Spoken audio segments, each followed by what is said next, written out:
बिस्मिल्लाहिर्रहमानिर्रहीम अस्सलाम वालेकुम। सिंध टीवी न्यूज़ के प्रोग्राम सां गॾु आहियां अज़हर गुल सरकी।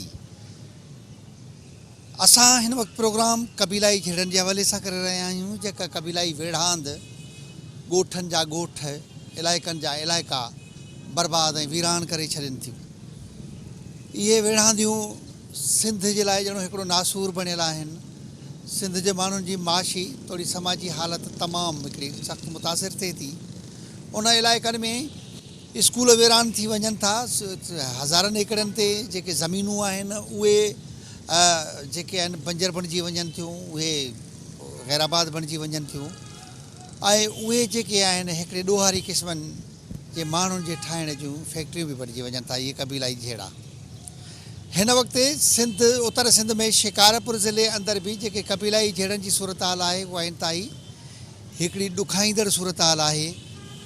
उन सूरत हाल खे असां वाज़े करण जे लाइ हिन वक़्तु असां राब्तो कयो आहे शिकारपुर ज़िले जे इंतिहाई ख़तरनाक इलाइक़े जंहिंसां परियां कचो बि लॻे थो, गड़ी तेगे वारो इलाइक़ो आहे ऐं कचे जो हिकिड़ो इलाही सारो काफ़ी किलोमीटरनि ते बेल्ट आहे।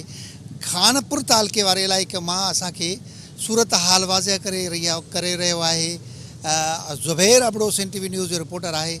अचो त खानपुर जी सूरत हाल खे ॾिसूं।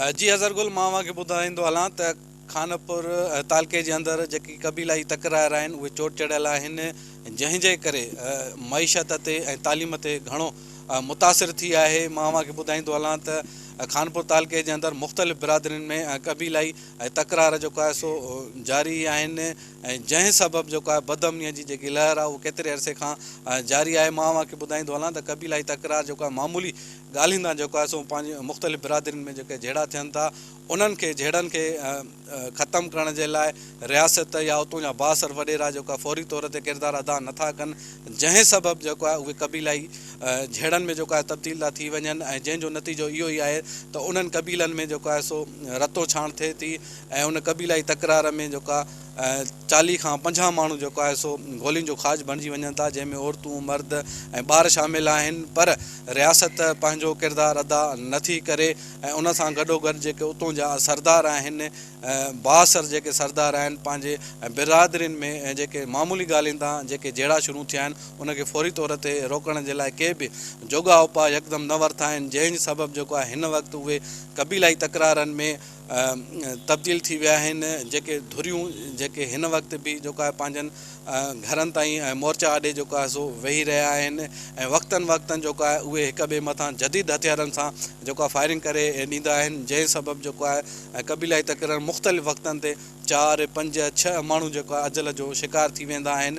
पर उतां जा जेके सरदार आहिनि या जेके रियासत आहे उहे उन जहिड़नि खे रोकण जे लाइ के बि किरदारु अदा नथा करनि ऐं उतां जे इलाइक़नि में जेका ख़ासि करे तालीम जेका आहे उहा मुतासिर आहे। वॾनि खां वठी करे उते उन्हनि जे ॿारनि खे तालीम जहिड़े ज़ेवर खां जेको आहे परे रखियो वियो आहे। उन जो ख़ासि जेको सबबु आहे उहो इहो ई आहे त उते क़बीलाई तकरार आहिनि। उते जेको आहे माण्हूअ जो वञण या उस्तादनि जो उते पहुचणु जेको आहे वॾो इंतिहाई मुश्किल आहे ऐं उते बदअमनी जेका एतिरी वधियल आहे जो हिन वक़्तु बि खानपुर तालके जे अंदरि ॾींहुं हुजे या राति हुजे, इंडस हाईवे जेको मुसाफ़िरनि जे लाइ या आम माण्हुनि जे लाइ गैर महफ़ूज़ बणियल आहे ऐं माण्हू जेको आहे सो रोज़ु फुरजनि था ऐं क़तल थियनि था, पर रियासत जो को बि किरदारु नज़र नथो अचे। मां तव्हांखे ॿुधाईंदो हलां त इन जे करे शहरनि जे अंदरि जेको कारोबार आहे उहो बि जेको आहे सख़्तु मुतासिर थियो आहे, छो त ॿराड़ी सां शहरनि जो जेको आहे सो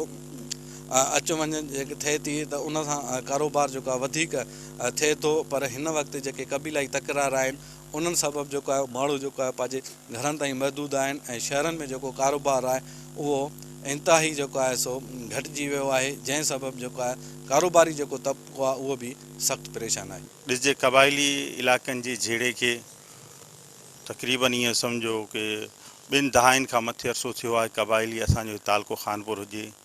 मां त इहो चवां त कश्मीर खां वठी शिकारपुर खां वठी शहदाद कोट जे कबाद ही जेके इलाइक़ा असांजा आहिनि इहो क़बाइली झेड़नि जे वर चढ़ियल आहिनि।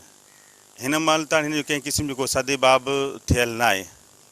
जेके बि अचनि था ऑफिसर उहे पंहिंजो टाइम पीरियड मुकमल करे वञनि था, छो त हिन में जेके असांजे क़बाइली सां वास्तो रखंदड़ सरदार आहिनि उहे बि हिन में मुख़लिस आहिनि, सिंसिस न आहिनि। जेसीं ताईं उहे बि मुख़लिस न हूंदा तेसीं ताईं असांजो हीउ तालको खानपुर ज़िले शिकारपुर क़बाइली वेड़ जो वर चढ़ियल हूंदो, जंहिंजे करे असांजे हिन इलाइक़े जे अंदरि सभ खां वधीक बदमनी थिए थी, जंहिंमें तालीम मुतासिर आहे, सिहत मुतासिर आहे। असांजे जेके स्कूल केतिरा ई स्कूल आहिनि हिन वक़्तु इन क़बाइली झेरनि जे वर चढ़ियल आहिनि ऐं बंदि आहिनि, जिथे जेके बि टीचर आहिनि उहे वञी नथा सघनि। ऐं जंहिंजे ॿारनि जो मुस्तक़बिल जेके मुस्तक़बिल जा मामार आहिनि उन्हनि जे तालीम दाव ते लॻल आहे। तंहिंजे करे ॾिसिजे त बदमनी अॼु हिन इलाइक़े जे अंदरि हिन वक़्तु बि को ॾींहुं बि ख़ाली न आहे जो रोज़ाने जे मामूल जे हिसाब सां 3 खां वठी 5 वारदातूं न थियल हुजनि तालके खानपुर जे अंदरि। ऐं ॾिसिजे कश्मीर बि ॾिसिजे कंदकोड़ हालतूं अञा हिन खां वधीक अबतर आहिनि, पर असां त पंहिंजे तालके खानपुर जी ॻाल्हि कयूं था, रोज़ानो 3 खां वठी 5 वाक़ियात रोज़ाने जा मामूल बणियल आहिनि। मां त उनखे इन समूरनि खे इन शइ जे तनाज़ुर में ॾिसां थो त इहो समूरे जा समूरा जेके बि आहिनि बदमनी आहिनि, हालात जेके ख़राबु थियनि था, इहो समूरा क़बाइली झेड़नि जे करे आहिनि। तंहिंजे करे असांजो आला इक़्तिदारनि खां इहो ई मुतालबो आहे, ख़ुदारा हिन तालके खानपुर ज़िले शिकारपुर जे मथां रहम कयो वञे, तां त जेके असांजे मुस्तक़बिल जा मामार जेके बच्चा इहे आहिनि उहे तालीम पिराइनि ऐं हिन इलाइक़े खे अमुन जो गवारो बणाइनि। ऐं असां जेके आहिनि इदारनि खे इहो बि मुतालबो कयूं था, तंहिंजे करे सरदारनि खे इन शइ जेके हिकिड़े प्लेटफार्म ते जमा कराए वञे तां त इन जो को हल कढियो वञे। जेसीं ताईं इन जो को हल न कढंदो ईंदो तेसीं ताईं हर हिकु न ॾींहुं को न को कूंदर कुसिजी वेंदो, को न कंहिं न कंहिं खां गाॾी खसिजी वेंदी, कंहिं न कंहिं खां जीअं फुर जा वारदात इहे थींदा वेंदा। जंहिं फुरनि जे वारदात में तव्हां ॾिसो था केतिरा जेका माण्हू अजल जो शिकार बणिजी चुका आहिनि। असुल इहो समूरो इहो सभु जहालत आहे, जंहिं इल्मु न हुजण जे करे, उन इलाइक़नि ताणी तालीम जो रुझान न हुजण जे करे, तालीम जो रुझान न हुजण जे करे जंहिंजे करे इहे जहिड़ा थियनि था, जंहिंमें हालतूं ख़राबु थियनि थियूं। जेसीं ताईं तालीम आम न हूंदी, इहे जेके असांजे जेका तालीम जा तहरुक न वठंदा तेसीं ताईं हीअ जहिड़ा थींदा रहंदा। तंहिंजे करे तालीम जे इन माहौल खे अॻुभराए कयो वञे, तां त जेका हीअ जहिड़ा बि ख़तमु कया वञनि।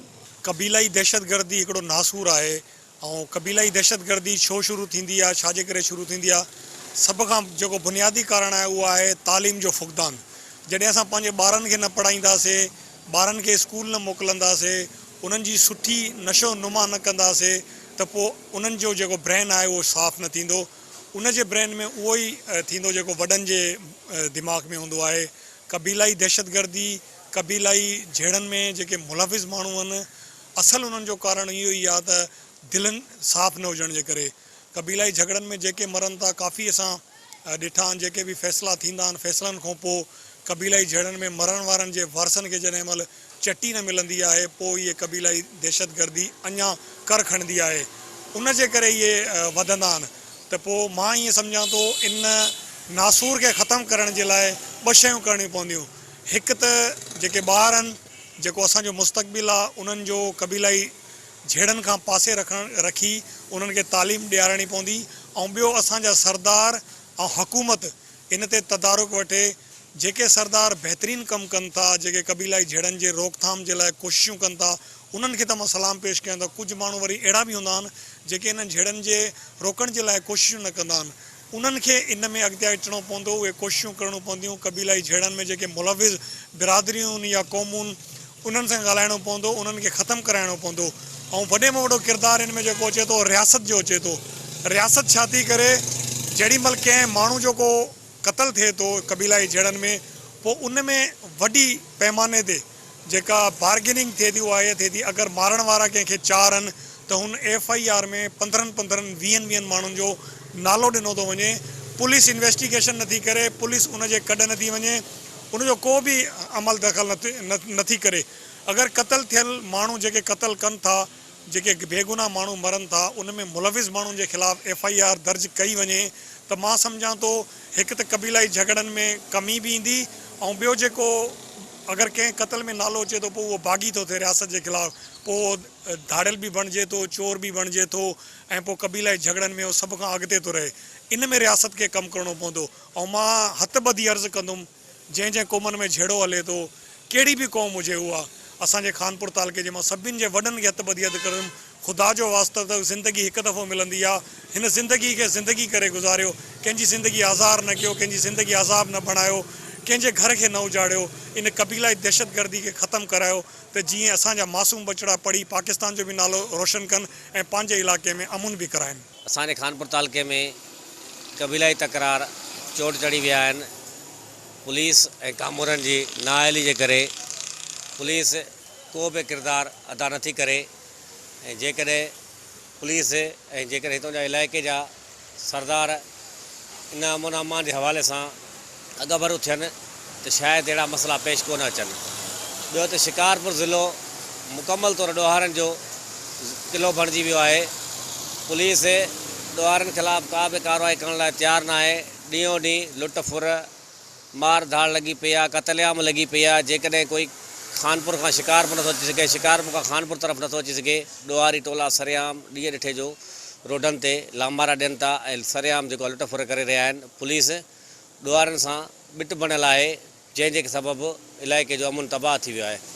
वॾी ॻाल्हि इहा आहे त SSP शिकारपुर अमजद शेख हेॾो वॾो नाले वारो ऑफिसर हुयो, पर शिकारपुर ज़िले में अचण सां हुन हथ सां जेको आहे समाजी बुरायूं चोड़ चढ़ाए छॾियूं आहिनि। पुलिस सरपरस्ती हेठि खानपुर तालुके में समाजी बुरायूं वधी रहियूं आहिनि ऐं जेकॾहिं इहे समाजी बुरायूं ख़तमु न थींदियूं त इलाइक़े जो अमुन अमान कीअं बहाल थींदो।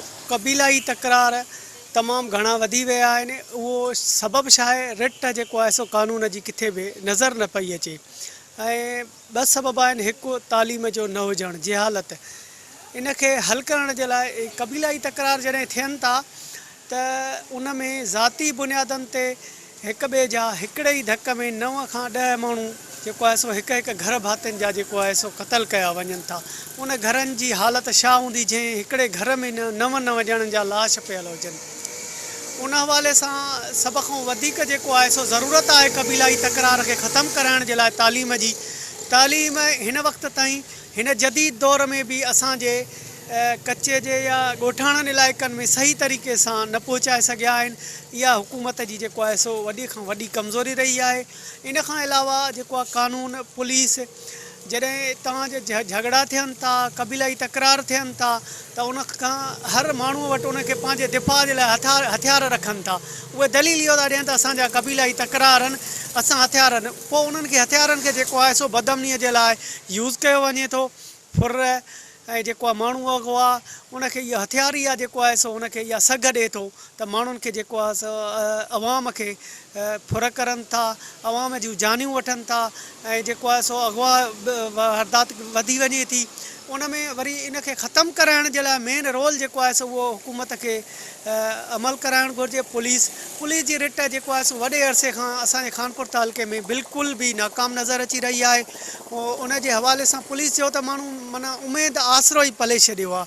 हा, क़बीलाई तकरारनि जे लाइ अॻे ईअं थींदो हुयो त ख़तमु कराइण जे लाइ सरदार जेको आहे सो अॻ में ईंदा हुआ।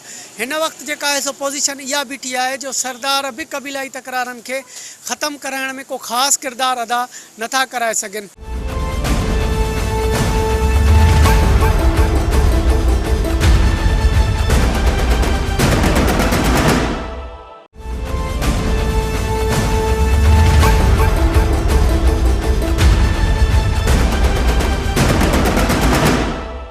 बिस्मिल्लाहिर्रहमानिर्रहीम। अस्सलाम वालेकुम। सिंध TV न्यूज़ जे प्रोग्राम सां गॾु आहियां अज़हर गुल सरकी।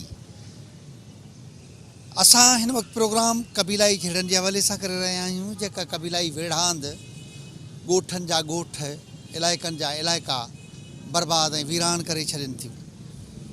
इहे वेढ़ांदियूं सिंध जे लाइ ॼणो हिकिड़ो नासूर बणियल आहिनि। सिंध जे माण्हुनि जी माशी थोरी समाजी हालत तमामु हिकिड़ी सख़्तु मुतासिर थिए थी। उन इलाइक़नि में स्कूल वीरान थी वञनि था। हज़ारनि एकड़नि ते जेके ज़मीनूं आहिनि उहे जेके आहिनि बंजर बणिजी वञनि थियूं, उहे गैराबाद बणिजी वञनि थियूं ऐं उहे जेके आहिनि हिकिड़े ॾोहारी क़िस्मनि जे माण्हुनि जे ठाहिण जूं फैक्ट्रियूं बि बणिजी वञनि था। इहे क़बीलाई जहिड़ा हिन वक़्तु सिंध उत्तर सिंध में शिकारपुर ज़िले अंदरि बि जेके क़बीलाई जहिड़नि जी सूरत हाल आहे उहा इंतिहाई हिकिड़ी ॾुखाईंदड़ सूरत हाल आहे। उन सूरत हाल खे असां वाज़े करण जे लाइ हिन वक़्तु असां राब्तो कयो आहे शिकारपुर ज़िले जे इंतिहाई ख़तरनाक इलाइक़े जंहिंसां परियां कचो बि लॻे थो, गड़ी तेगे वारो इलाइक़ो आहे ऐं कचे जो हिकिड़ो इलाही सारो काफ़ी किलोमीटरनि ते बेल्ट आहे। खानपुर तालके वारे इलाइक़े मां असांखे सूरत हाल वाज़िह करे रहियो आहे ज़ुबैर अबड़ो NTV न्यूज़ जो रिपोर्टर आहे। अचो त खानपुर जी सूरत हाल खे ॾिसूं। जी अज़रगुल, मां तव्हांखे ॿुधाईंदो हलां त खानपुर तालके जे अंदरि जेकी क़बीलाई तकरार आहिनि उहे चोट चढ़ियल आहिनि, जंहिंजे करे मईशत ते ऐं तालीम ते घणो मुतासिर थी आहे। मां तव्हांखे ॿुधाईंदो हलां त खानपुर तालके जे अंदरि मुख़्तलिफ़ बिरादरियुनि में क़बीलाई तकरार जेको आहे सो जारी आहिनि ऐं जंहिं सबबु जेको आहे बदअमनीअ जी जेकी लहर आहे उहो केतिरे अरसे खां जारी आहे। मां तव्हांखे ॿुधाईंदो हलां त क़बीलाई तकरार जेको आहे मामूली ॻाल्हियुनि तां जेको आहे सो पंहिंजे मुख़्तलिफ़ बिरादरियुनि में जेके झेड़ा थियनि था उन्हनि खे झेड़नि खे ख़तमु करण जे लाइ रियासत या उतां जा बासर वॾेरा जेको आहे फौरी तौर ते किरदारु अदा नथा कनि, जंहिं सबबु जेको आहे उहे क़बीलाई झेड़नि में जेको आहे तब्दील था थी वञनि ऐं जंहिंजो नतीजो इहो ई आहे त उन्हनि क़बीलनि में जेको आहे सो रतो छाण थिए थी ऐं उन क़बीलाई तकरार में जेको आहे 40 खां 50 माण्हू जेको आहे सो गोलियुनि जो खाज बणिजी वञनि था, जंहिंमें औरतूं मर्द ऐं ॿार शामिल आहिनि। पर रियासत पंहिंजो किरदारु अदा नथी करे ऐं उन सां गॾोगॾु जेके उतां जा सरदार आहिनि, बासर जेके सरदार आहिनि, पंहिंजे बिरादरियुनि में जेके मामूली ॻाल्हियुनि तां जेके झेड़ा शुरू थिया आहिनि उनखे फौरी तौर ते रोकण जे लाइ के बि जोगा उपाय यकदमि न वरिता आहिनि, जंहिं सबबु जेको आहे हिन वक़्तु उहे क़बीलाई तकरारनि में तब्दील थी विया आहिनि। जेके धुरियूं जेके हिन वक़्तु बि जेको आहे पंहिंजनि घरनि ताईं मोर्चा आॾे जेको आहे सो वेही रहिया आहिनि ऐं वक़्तनि जेको आहे उहे हिक ॿिए मथां जदीद हथियारनि सां जेको आहे फायरिंग करे ॾींदा आहिनि, जंहिं सबबु जेको आहे क़बीलाई तकरार मुख़्तलिफ़ वक़्तनि ते 4, 5, 6 माण्हू जेको आहे अजल जो शिकार थी वेंदा आहिनि। पर उतां जा जेके सरदार आहिनि या जेके रियासत आहे उहे उन झेड़नि खे रोकण जे लाइ के बि किरदारु अदा नथा करनि ऐं उतां जे इलाइक़नि में जेका ख़ासि करे तालीम जेका आहे उहा मुतासिर आहे। वॾनि खां वठी करे उते उन्हनि जे ॿारनि खे तालीम जहिड़े ज़ेवर खां जेको आहे परे रखियो वियो आहे। उन जो ख़ासि जेको सबबु आहे उहो इहो ई आहे त उते क़बीलाई तकरार आहिनि, उते जेको आहे माण्हूअ जो वञण या उस्तादनि जो उते पहुचणु जेको आहे वॾो इंतिहाई मुश्किल आहे ऐं उते बदअमनी जेका एतिरी वधियल आहे जो हिन वक़्तु बि खानपुर तालके जे अंदरि ॾींहुं हुजे या राति हुजे, इंडस हाईवे जेको मुसाफ़िरनि जे लाइ या आम माण्हुनि जे लाइ गैर महफ़ूज़ बणियल आहे ऐं माण्हू जेको आहे सो रोज़ु फुरजनि था ऐं क़तल थियनि था, पर रियासत जो को बि किरदारु नज़र नथो अचे। मां तव्हांखे ॿुधाईंदो हलां त इन जे करे शहरनि जे अंदरि जेको कारोबार आहे उहो बि जेको आहे सख़्तु मुतासिर थियो आहे, छो त ॿराड़ी सां शहरनि जो जेको आहे सो अचु वञु जेके थिए थी त उन सां कारोबार जेको आहे वधीक थिए थो। पर हिन वक़्तु जेके क़बीलाई तकरार आहिनि उन्हनि सबबु जेको आहे माण्हू जेको आहे पंहिंजे घरनि ताईं महदूद आहिनि ऐं शहरनि में जेको कारोबार आहे उहो इंतिहाई जेको आहे सो घटिजी वियो आहे, जंहिं सबबु जेको आहे कारोबारी जेको तबिको आहे उहो बि सख़्तु परेशान आहे। ॾिसजे क़बाइली इलाइक़नि जे झेड़े खे तक़रीबन ईअं सम्झो कि 2 दहाइनि खां मथे अरसो थियो आहे क़बाइली असांजो तालको खानपुर हुजे। मां त इहो चवां त कश्मीर खां वठी शिकारपुर खां वठी शहदाद कोट जे कबाद ही जेके इलाइक़ा असांजा आहिनि इहो क़बाइली झेड़नि जे वर चढ़ियल आहिनि। हिन महिल ताईं हिन जो कंहिं क़िस्म जो को सदेबाब थियल न आहे। जेके बि अचनि था ऑफिसर उहे पंहिंजो टाइम पीरियड मुकमल करे वञनि था, छो त हिन में जेके असांजा क़बाइली सां वास्तो रखंदड़ सरदार आहिनि उहे बि हिन में मुख़लिस आहिनि, सिंसियर्स न आहिनि। जेसीं ताईं उहे बि मुख़लिस न हूंदा तेसीं ताईं असांजो हीउ तालको खानपुर ज़िले शिकारपुर क़बाइली वेड़ जो वर चढ़ियल हूंदो, जंहिंजे करे असांजे हिन इलाइक़े जे अंदरि सभ खां वधीक बदअमनी थिए थी, जंहिंमें तालीम मुतासिर आहे, सिहत मुतासिर आहे। असांजे जेके स्कूल केतिरा ई स्कूल आहिनि हिन वक़्तु इन क़बाइली झेड़नि जे वर चढ़ियल आहिनि ऐं बंदि आहिनि, जिथे जेके बि टीचर आहिनि उहे वञी नथा सघनि ऐं जंहिंजे ॿारनि जो जेके मुस्तक़बिल जा मामार आहिनि उन्हनि जे तालीम दाव ते लॻल आहे। तंहिंजे करे ॾिसजे त बदअमनी अॼु हिन इलाइक़े जे अंदरि हिन वक़्तु बि को ॾींहुं बि ख़ाली न आहे जो रोज़ाने जे मामूल जे हिसाब सां 3 खां वठी 5 वारदातूं न थियल हुजनि तालके खानपुर जे अंदरि। ऐं ॾिसजे कश्मीर बि ॾिसजे कंदकोड़ उहे हालतूं अञा इन खां वधीक अबतर आहिनि, पर असां त पंहिंजे तालके खानपुर जी ॻाल्हि कयूं था, रोज़ानो 3 खां वठी 5 वाक़ियात रोज़ाने जा मामूल बणियल आहिनि। मां त उनखे इन समूरनि खे इन शइ जे तनाज़ुर में ॾिसां थो त इहो समूरे जा समूरा जेके बि आहिनि बदअमनी आहिनि हालात जेके ख़राब थियनि था इहो समूरा कबाइली झेड़नि जे करे आहिनि। तंहिंजे करे असांजो आला इक़्तिदारनि खां इहो ई मुतालबो आहे ख़ुदारा हिन तालके खानपुर ज़िले शिकारपुर जे मथां रहम कयो वञे तां त जेके असांजे मुस्तक़बिल जा मामार जेके बच्चा इहे आहिनि उहे तालीम पिराइनि ऐं हिन पंहिंजे हिन इलाइक़े खे अमुन जो गवारो बणाइनि। ऐं असां जेके हिन इदारनि खे इहो बि मुतालबो कयूं था तंहिंजे करे इन सरदारनि खे इन शइ जेके हिकिड़े प्लेटफार्म ते जमा करायो वञे तां त इन जो को हल कढियो वञे। जेसीं ताईं इन जो को हल न कढंदो ईंदो तेसीं ताईं हर हिकु न ॾींहुं को न को कूंदर कुसिजी वेंदो, को न कंहिं खां गाॾी खसिजी वेंदी, कंहिं न कंहिं खां जीअं फुर जा वारदात इहे थींदा वेंदा। जंहिं फुरनि जे वारदात में तव्हां ॾिसो था केतिरा जेका माण्हू अजल जो शिकार बणिजी चुका आहिनि। असुल इहो समूरो इहो सभु जहालत आहे जंहिं इल्मु न हुजण जे करे उन इलाइक़नि ताणी तालीम जो रुझान न हुजण जे करे रुझान न हुजण जे करे जंहिंजे करे इहे जहिड़ा थियनि था जंहिंमें हालतूं ख़राबु थियनि थियूं। जेसीं ताईं तालीम आम न हूंदी इहे जेके असांजे जेका तालीम जा तहरुक न वठंदा तेसीं ताईं हीअ जहिड़ा थींदा रहंदा। तंहिंजे करे तालीम जे इन माहौल खे अॻुभराए कयो वञे तां त जेका हीअ जहिड़ा बि ख़तमु कया वञनि। कबीलाई दहशतगर्दी हिकिड़ो नासूर आहे ऐं कबीलाई दहशतगर्दी छो शुरू थींदी आहे, छाजे करे शुरू थींदी आहे, सभ खां जेको बुनियादी कारण आहे उहो आहे तालीम जो फुक़दान। जॾहिं असां पंहिंजे ॿारनि खे न पढ़ाईंदासीं, ॿारनि खे स्कूल न मोकिलींदासीं, उन्हनि जी सुठी नशो नुमा न कंदासीं त पोइ उन्हनि जो जेको ब्रेन आहे उहो साफ़ु न थींदो। उन जे ब्रेन में उहो ई थींदो जेको वॾनि जे दिमाग़ में हूंदो आहे। कबीलाई दहशतगर्दी, कबीलाई झेड़नि में जेके मुलविज़ माण्हू आहिनि असुलु उन्हनि जो कारण इहो ई आहे त दिलनि साफ़ु न हुजण जे करे। कबीलाई झगड़नि में जेके मरनि था काफ़ी असां ॾिठा आहिनि, जेके बि फ़ैसिला थींदा आहिनि फ़ैसिलनि खां पोइ कबीलाई झगड़नि में मरण वारनि जे वारसनि खे जॾहिं महिल चटी न मिलंदी आहे पोइ इहे कबीलाई दहशतगर्दी अञा कर खणंदी आहे। उन जे करे इहे वधंदा आहिनि। त पोइ मां ईअं सम्झां थो इन नासूर खे ख़तमु करण जे लाइ ॿ शयूं करणियूं पवंदियूं। हिकु त जेके ॿार आहिनि जेको असांजो मुस्तक़बिल आहे उन्हनि जो कबीलाई झेड़नि खां पासे रखी उन्हनि खे तालीम ॾियारणी पवंदी। ऐं ॿियो असांजा सरदार ऐं हुकूमत इन ते तदारुक वठे। जेके सरदार बहितरीनु कमु कनि था, जेके कबीलाई झेड़नि जे रोकथाम जे लाइ कोशिशूं कनि था उन्हनि खे त मां सलाम पेश कयां थो। कुझु माण्हू वरी अहिड़ा बि हूंदा आहिनि जेके इन्हनि झेड़नि जे रोकण जे लाइ कोशिशूं न कंदा आहिनि।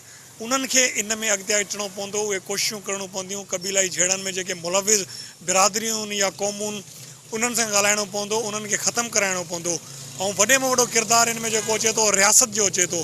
रियासत छा थी करे, जेॾी महिल कंहिं माण्हू जो को क़तलु थिए थो कबीलाई झेड़नि में पोइ उन में वॾी पैमाने ते जेका बार्गेनिंग थिए थी उहा इहा थिए थी। अगरि मारण वारा कंहिंखे 4 आहिनि त हुन FIR में 15 20 माण्हुनि जो नालो ॾिनो थो वञे। पुलिस इन्वेस्टिगेशन नथी करे, पुलिस उनजे कॾ नथी वञे, उनजो को बि अमल दख़ल नथी करे। अगरि क़तल थियल माण्हू जेके क़तल कनि था, जेके बेगुनाह माण्हू मरनि था, उन में मुलविज़ माण्हुनि जे ख़िलाफ़ु FIR दर्ज कई वञे त मां सम्झां थो हिकु त कबीलाई झगड़नि में कमी बि ईंदी ऐं ॿियो जेको अगरि कंहिं क़तल में नालो अचे थो पोइ उहो बाग़ी थो थिए रियासत जे ख़िलाफ़ु, पोइ धाड़ियल बि बणिजे थो, चोर बि बणिजे थो ऐं पोइ कबीलाई झगड़नि में उहो सभ खां अॻिते थो रहे। इन में रियासत खे कमु करणो पवंदो। ऐं मां हथ ॿधी अर्ज़ु कंदुमि जंहिं क़ौमनि में झेड़ो हले थो, कहिड़ी बि क़ौम हुजे उहा, असांजे खानपुर तालुके जे मां सभिनि जे वॾनि खे हथ ॿधी अर्ज़ु कंदुमि ख़ुदा जो वास्तो त ज़िंदगी हिकु दफ़ो मिलंदी आहे। हिन ज़िंदगी खे ज़िंदगी करे गुज़ारियो, कंहिंजी ज़िंदगी आज़ार न कयो, कंहिंजी ज़िंदगी अज़ाब न बणायो, कंहिंजे घर खे न उजाड़ियो। इन कबीलाई दहशतगर्दी खे ख़तमु करायो त जीअं असांजा मासूम बचड़ा पढ़ी पाकिस्तान जो बि नालो रोशन कनि ऐं पंहिंजे इलाइक़े में अमुन बि कराइनि। असांजे खानपुर तालुके में कबीलाई तकरार चोट चढ़ी विया आहिनि। पुलिस ऐं कामोरनि जी नाअहली जे करे पुलिस को बि किरदारु अदा नथी करे। ऐं जेकॾहिं पुलिस ऐं जेकॾहिं हितां जा इलाइक़े जा सरदार इन अमन अमान जे हवाले सां अॻभर थियनि त शायदि अहिड़ा मसइला पेश कोन अचनि। ॿियो त शिकारपुर ज़िलो मुकमल तौरु ॾोहारनि जो क़िलो बणिजी वियो आहे। पुलिस ॾोहारनि ख़िलाफ़ु का बि कार्रवाई करण लाइ तयारु न आहे। ॾींहों ॾींहुं लुट फुर मार धाड़ लॻी पई आहे, क़तलेआम लॻी पई आहे। जेकॾहिं कोई खानपुर खां शिकारपुर नथो अची सघे, शिकारपुर खां खानपुर तरफ़ नथो अची सघे, ॾोहारी टोला सरेआम ॾींहं ॾिठे जो रोडनि ते लांबारा ॾियनि था ऐं सरेआम जेको लुट फुर करे रहिया आहिनि। पुलिस ॾोहारनि सां ॿिट बणियल आहे जंहिंजे सबबु इलाइक़े जो अमुन तबाह थी वियो आहे। वॾी ॻाल्हि इहा आहे त SSP शिकारपुर अमजद शेख हेॾो वॾो नाले वारो ऑफिसर हुयो, पर शिकारपुर ज़िले में अचण सां हुन हथ सां जेको आहे समाजी बुरायूं चोट चढ़ाए छॾियूं आहिनि। पुलिस सरपरस्ती हेठि खानपुर तालुके में समाजी बुरायूं वधी रहियूं आहिनि ऐं जेकॾहिं इहे समाजी बुरायूं ख़तमु न थींदियूं त इलाइक़े जो अमन अमान कीअं बहाल थींदो। क़बीलाई तकरार तमामु घणा वधी विया आहिनि। उहो सबबु छा आहे, रिट जेको आहे सो कानून जी किथे बि नज़र न पई अचे ऐं ॿ सबब आहिनि। हिकु तालीम जो न हुजणु, जहालत। इनखे हल करण जे लाइ क़बीलाई तकरार जॾहिं थियनि था त उन में ज़ाती बुनियादनि ते हिक ॿिए जा हिकिड़े ई धक में 9 खां 10 माण्हू जेको आहे सो हिक हिक घर भातियुनि जा जेको आहे सो क़तल कया वञनि था। उन घरनि जी हालत छा हूंदी जंहिं हिकिड़े घर में 9 ॼणनि जा लाश पियल हुजनि। उन हवाले सां सभ खां वधीक जेको आहे सो ज़रूरत आहे क़बीलाई तकरार खे ख़तमु कराइण जे लाइ तालीम जी। तालीम हिन वक़्त ताईं हिन जदीद दौर में बि असांजे कच्चे जे या ॻोठाणनि इलाइक़नि में सही तरीक़े सां न पहुचाए सघिया आहिनि। इहा हुकूमत जी जेको आहे सो वॾी खां वॾी कमज़ोरी रही आहे। इन खां अलावा जेको आहे कानून पुलिस जॾहिं तव्हांजे झगड़ा थियनि था, क़बीलाई तकरार थियनि था त उन खां हर माण्हूअ वटि उनखे पंहिंजे दिफ़ा जे लाइ हथियार रखनि था। उहे दलील इहो था ॾियनि त असांजा क़बीलाई तकरार आहिनि, असां हथियार आहिनि। पोइ उन्हनि खे हथियारनि खे जेको आहे सो बदमनीअ जे लाइ यूज़ कयो वञे थो।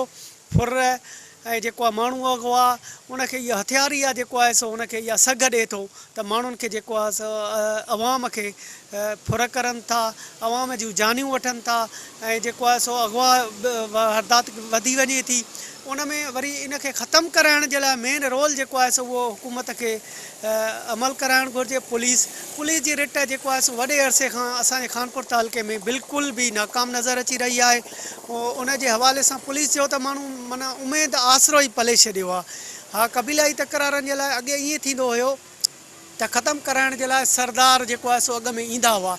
हिन वक़्तु जेका आहे सो पोज़ीशन इहा बीठी आहे जो सरदार बि क़बीलाई तकरारनि खे ख़तमु कराइण में को ख़ासि किरदारु अदा नथा कराए सघनि।